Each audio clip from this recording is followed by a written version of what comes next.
एक रेगिस्तान में एक साधु रहता था जो पानी के लिए नहीं बल्कि औरतों के लिए जीता था। फिर उसने कुछ ऐसा किया जो औरतों को उसके पास लाने पर मजबूर कर दिया। वो औरतें उसके पास आती और कहती, मुझे एक मालिश करो। उसके हाथों में एक जादू था जो औरतें अपने आप को कंट्रोल नहीं कर पाती थीं। वो साधु के पास दौड़कर आती और मालिश करती। यह प्यासा साधु एक अकेली झोपड़ी में रहता था जो रेगिस्तान में थी, और उस झोपड़ी में नारी और पत्नियां रहती थीं। एक एक करके वो औरतों को अपनी झोपड़ी में ले जाता और उन्हें मालिश देता।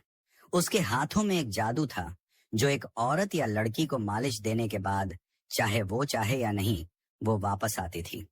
औरतें शांति में आती थीं और साधु की अधूरी तमन्ना पूरी हो जाती थी। ये सब कई दिन तक चलता रहा। फिर एक दिन कुछ ऐसा हुआ जो साधु ने सोचा भी नहीं था और ना ही किसी भी औरत या लड़की ने। अगला क्या हुआ, यह जानने के लिए हमारे साथ रहिए। गांव के किनारे पर, जहां खेत खत्म होते ही रेगिस्तान शुरू होता था, एक पुरानी टूटी हुई झोपड़ी थी। वहां एक पुराना फकीर रहता था जिसे बाबा कुमार के नाम से जाना जाता था। बाबा कुमार की उम्र लगभग 90 साल थी। उसका चेहरा झुर्रियों से भरा हुआ था, आंखों में अंधेरा था, लेकिन उनमें एक अजीब गहराई और मसालेदार रंग था। उसकी दाढ़ी सफेद थी और बर्फ की तरह घनी हुई थी, और उसके कपड़े हमेशा गंदे और सफेद होते थे। वो एक पुरानी और फटी हुई बनियान पहनता था। बाबा कुमार की रोजी रोटी गांव वालों पर निर्भर थी। कुछ लोग उसे अनाज देते, कुछ पुराने कपड़े, और कुछ लोग बस आकर अपने दुखों का इजहार करते। लेकिन बाबा कुमार के बारे में एक बात सब जगह मशहूर थी, वो मालिश करने में माहिर था। गांव के मर्दों को काम से थके हुए जब थोड़ा आराम चाहिए होता तो बाबा कुमार के पास जाकर मालिश करवाते। बाबा उन्हें ऐसे तेल से मालिश करता कि उनका थकान और दर्द बिल्कुल चला जाता। मैं सिर्फ मर्दों को मालिश करता हूँ, औरतें मेरे पास ना आएं। यह सुनकर गांव की लड़कियां हंसी पड़ती थीं और हैरान हो जाती थीं। उन्हें पता था कि बाबा की मालिश में एक राज है, एक ताकत है, लेकिन बाबा कभी किसी औरत को नहीं छूता था। गांव में एक औरत थी जिसका नाम प्रिया था। प्रिया सिर्फ 30 साल की थी, लेकिन वो विधवा हो गई थी। उसका पति एक हादसे में मर गया था और उसके कोई बच्चे नहीं थे। यही वजह थी कि गांव वालों ने उससे दूरी बना ली थी। औरतें अक्सर उसका मजाक उड़ाती थीं, कहती थीं कि उसके बच्चे नहीं हैं, उसका नसीब खराब है, वो विधवा है, ज्यादा बात मत करो। लेकिन सच यह था कि प्रिया इतनी खूबसूरत थी कि जो भी उसे देखता वो पागल हो जाता। बड़ी आंखें, दूध जैसा गोरा रंग, घने बाल और एक शरबत के फूल की तरह खूबसूरत जिस्म। प्रिया की बदनसीबी यह थी कि उसकी खूबसूरती ही उसके लिए एक मसला बन गई थी। मर्द उसे देखकर अपना दिल खो देते थे, लेकिन विधवा होने का मजाक भी उड़ाते थे। औरतें उससे जलन महसूस करती थीं और बच्चे उसे डरकर भागते थे। ऐसे ही वो अकेली जिंदगी जीती थी। एक दिन प्रिया सुबह खेतों में काम कर रही थी जब अचानक उसके कमर में तेज दर्द हुआ। दर्द इतना ज्यादा था कि वो सीधा खड़ा भी नहीं हो पाई। वो दर्द रात तक रहता। जब उसने गांव की औरतों से इसके बारे में कहा तो सब ने उसका मजाक उड़ाया। अब जा फकीर के पास, वही तेरा दर्द दूर करेगा। ये सुनकर प्रिया ने सोचा, क्यों ना बाबा कुमार के पास जाकर देखो। शाम को वो अकेली रेगिस्तान की तरफ चल पड़ी। रास्ते में वो सोच रही थी कि बाबा तो औरतों को कभी नहीं छूता, तो मेरे साथ क्या होगा। लेकिन दर्द ने उसे मजबूर कर दिया। जब वो झोपड़ी के दरवाजे पर पहुंची, बाबा एक लकड़ी की बेंच पर बैठा हुआ था और हुक्का पी रहा था। जैसे ही प्रिया ने सलाम किया, बाबा ने अपना सर उठाकर देखा। आंखों में एक अजीब चमक थी। एक खूबसूरत औरत उसके सामने खड़ी थी, जिसे देखकर गांव के सारे मर्द रुक जाते थे। बाबा का पुराना दिल भी थोड़ा धड़क रहा था। बेटा, तुम यहाँ हो, मैं औरतों को नहीं छूता, बाबा ने जोर से कहा। प्रिया ने अपनी हिम्मत जोड़कर कहा, बाबा, मुझे काफी दर्द हो रहा है, मेरे पास कोई सहारा नहीं है। गांव वाले मुझे मजाक उड़ाते हैं, आप मेरी मदद करो। बाबा कुमार ने उसे काफी देर तक देखा। उसके चेहरे की मासूमियत, जिस्म की नरमियत और आंखों की नम्ही ने बाबा के दिल को बांध लिया। वो अपने आप से लड़ रहा था, लेकिन आखिरकार पिघल गया। ठीक है, अंदर आओ, देखते हैं। झोपड़ी में एक दिया जल रहा था। प्रिया धीरे धीरे बिस्तर पर लेटी थी। उस दिन के बाद प्रिया ने बाबा कुमार की झोपड़ी का रुख अपनी तकलीफ के लिए किया था, लेकिन अब वो उन्हीं के पास जाने को अपनी दिल की एक जरूरत समझती थी। हर बार जब वो वहां जाती, उसे एक अजीब सी शांति मिलती थी। उसके दर्द काफी कम हो जाते और उसका दिल भी उसी मालिश के साथ शांति का एहसास करता था। बाबा कुमार भी प्रिया के आसपास रहकर एक नई जिंदगी जीने लगा था। उसकी अकेली झोपड़ी में अब प्रिया के आने से कुछ अलग ही रंग भर गए थे। बाबा कुमार के दिल में एक नई उम्मीद जाग गई थी, जो उसने अपने 90 साल के सफर में कभी महसूस नहीं की थी। धीरे धीरे गांव वालों ने भी देखा कि प्रिया को बाबा कुमार के पास जाने में कोई शर्म या उलझन नहीं होती थी। वो उससे बात करते, तंज करते, लेकिन प्रिया को फर्क नहीं पड़ता था। बाबा कुमार के साथ उसका वक्त गुजारना उसके लिए एक अनमोल सफर बन गया था। कुछ दिन बाद एक औरत जिसका नाम मीरा था, प्रिया के पास आई। मीरा ने प्रिया से कहा, आजकल तुम ज्यादा समय बाबा कुमार के पास कैसे बिताने लगी हो? क्या तुम्हें पता नहीं कि वो एक पुराना फकीर है? उसके पास जाना तुम्हारी इज्जत के लिए अच्छा नहीं है। प्रिया ने उसके शब्दों को नजरअंदाज करते हुए जवाब दिया, मुझे अपने दर्द की शांति चाहिए थी और बाबा कुमार के पास जाने से वो शांति मिलती है। मुझे किसी और की बात की कोई फिक्र नहीं। मीरा थोड़ी चुप हो गई, लेकिन प्रिया ने उसका जवाब अपने दिल से दिया था, जिसमें उसकी अपनी जिंदगी की शांति छुपी थी। बाबा कुमार की मालिश ने प्रिया को सिर्फ दर्द से ही नहीं, बल्कि अपने अंदर की बेचैनी से भी मुक्ति दिलाई थी। हर बार जब बाबा कुमार उसके कमर पर हाथ रखता, उसे लगता जैसे उसके अंदर से एक पुरानी उदासी चली गई हो। बाबा कुमार का हाथ उसकी बॉडी पर हर रोज कुछ नई शांति और सुकून देता था। एक दिन प्रिया ने सोचा, क्या हमें अपनी शांति और सुकून के लिए किसी और की सोच को बदलने की कोशिश करनी चाहिए? और इस सवाल ने उसके मन में एक गहराई से जगह बनाई। वो दिन भी आया जब बाबा कुमार ने प्रिया को अपने दिल की बात कही, प्रिया, मैं तुमसे कुछ जरूरी बात करना चाहता हूँ। तुम जो मेरे पास आती हो, उससे मुझे एक नई जिंदगी का एहसास होता है। मेरे दिल में एक नई उम्मीद जाग गई है और मुझे लगता है कि तुमसे मेरे दिल की बात करना जरूरी है। प्रिया ने बाबा कुमार की बात को ध्यान से सुना। बाबा कुमार के चेहरे पर एक गम और दर्द का एहसास था, लेकिन साथ ही एक नई जिंदगी की उम्मीद भी थी। मैं समझती हूँ बाबा, प्रिया ने कहा, आपकी मालिश ने मुझे शांति दी है, लेकिन इस वक्त मेरे दिल में एक और जरूरत है। बाबा कुमार ने प्रिया की बात को अपने दिल से सुना और समझा। प्रिया, अगर तुम्हें लगता है कि तुम्हें अपनी शांति और सुकून के लिए कुछ और जरूरी चीज चाहिए, तो मैं तुम्हारा साथ दूंगा। प्रिया को लगा जैसे वो अपने दर्द से ज्यादा कुछ और पा रही है, एक ऐसी दोस्ती जो कभी नहीं टूटेगी। उसके बाद कुछ और दिन गुजरे और प्रिया और बाबा कुमार के बीच की दोस्ती गहरी होती गई। प्रिया जैसे ही झोपड़ी के अंदर आई, बाबा कुमार उससे एक नई और पुरानी दोस्ती के रंग के साथ मिला करता। दोनों की जिंदगी में एक नया रंग भर गया था। गांव के लोगों की तंज और बातें भी बढ़ती गई थीं। कुछ मर्दों का कहना था, ये क्या हो रहा है? एक पुराना फकीर और एक विधवा, दोनों का रिश्ता बदल रहा है। ये किस तरह की बदलाव किया जा रहा है?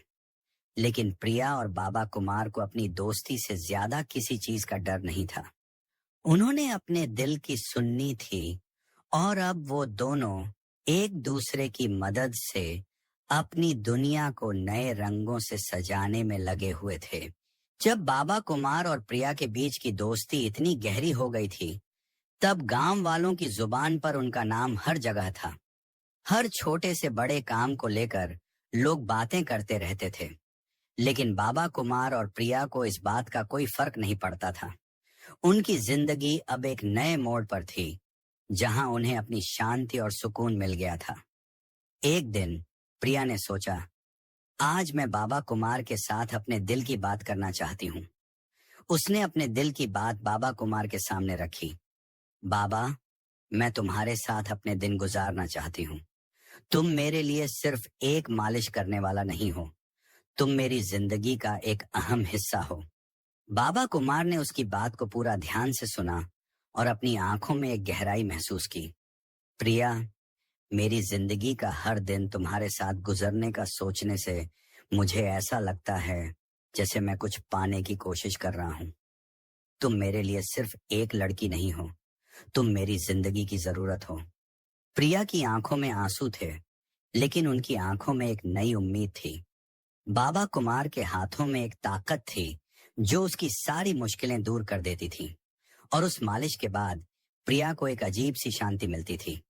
तभी एक दिन गांव के कुछ औरतें और मर्द बाबा कुमार के पास आए और उन्होंने कहा, बाबा, आप जो कर रहे हैं वो ठीक नहीं है। आप एक पुराना फकीर हो और प्रिया एक विधवा। आप दोनों का रिश्ता गांव की इज्जत के लिए खतरा है।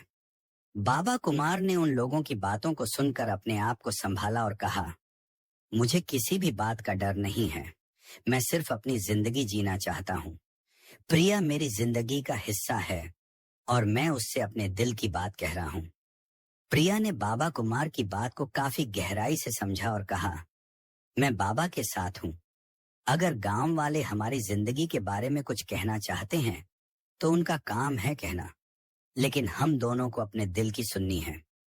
एक दिन बाबा कुमार ने प्रिया से कहा, प्रिया, आज मैं तुमसे कुछ जरूरी बात करना चाहता हूँ।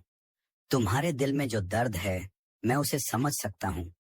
हम दोनों के बीच जो रिश्ता है वो सिर्फ मालिश तक ही नहीं है। हम दोनों की जिंदगी काफी कुछ कहने लायक है। प्रिया ने बाबा कुमार की बात को अपने दिल से सुना और कहा, मैं तुम्हें समझती हूँ बाबा, तुम मेरे लिए सब कुछ हो। तुम्हारे साथ हर लम्हा गुजारना मुझे एक नई जिंदगी का एहसास दिलाता है। उन्होंने अपने फैसले पर पहुंचा और उन्होंने अपनी जिंदगी को एक नए मोड़ पर ले जाने का सोचा। बाबा कुमार और प्रिया ने मिलकर अपने रिश्ते को सबके सामने रखा और अपनी शांति और सुकून की खोज में अपनी जिंदगी का सफर तय किया। गांव के लोग उनकी फैसले को कुछ समय बाद समझ गए। प्रिया की खूबसूरती और बाबा कुमार की सारी मुश्किलें, दोनों ने अपनी दुनिया को नए रंगों से सजाया। गांव वालों की बातें धीरे धीरे खत्म हो गईं और दोनों अपनी जिंदगी में शांति और प्यार के साथ जीने लगे। बाबा कुमार ने अपने दिल की बात कही, जिंदगी की असली शांति वो नहीं जो हम दुनिया से उम्मीद करते हैं। जिंदगी की असली शांति उस दोस्ती में है जो हम अपने दिल से करते हैं।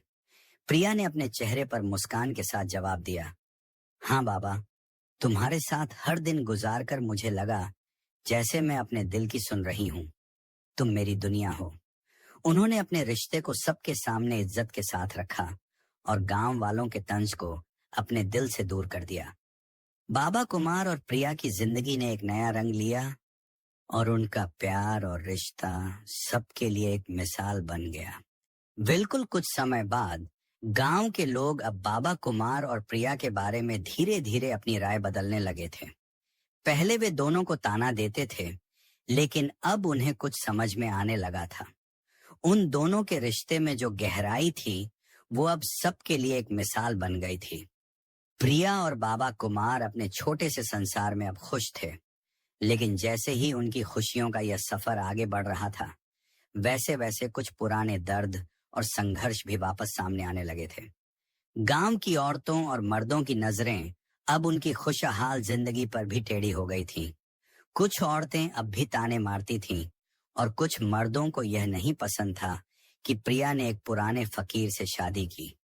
मगर प्रिया और बाबा कुमार को किसी की बातों से कोई फर्क नहीं पड़ता था। उन्होंने एक दूसरे से वादा किया था कि चाहे जो हो, वे एक दूसरे का साथ कभी नहीं छोड़ेंगे। एक दिन बाबा कुमार ने प्रिया से कहा, प्रिया, हम दोनों ने जितने साल अकेले बिताए हैं वह अब हमारे साथ हैं और हमारी जिंदगी में एक नया रंग भरने आया है। मैं जानता हूं कि गांव वाले अब हमें अच्छे से देख रहे हैं, लेकिन क्या तुम सच में तैयार हो कि हम अपनी जिंदगी को और भी खुले रूप में सबके सामने लाएं? प्रिया ने उसकी बात सुनकर उसे हिम्मत दी और कहा, बाबा, मैंने कभी भी किसी के ताने को दिल से नहीं लिया। हम दोनों अब उस मुकाम पर हैं जहां हम किसी भी डर को छोड़ सकते हैं। हमें अपनी जिंदगी वैसे ही जीनी है जैसे हम चाहते हैं। हम दोनों ने अपने दिल की सुनी है और ये हमें सबसे ज्यादा खुशी देती है। इस पर बाबा कुमार की आंखों में एक नई आशा जागी। एक और चीज थी जो वह प्रिया से कहना चाहता था।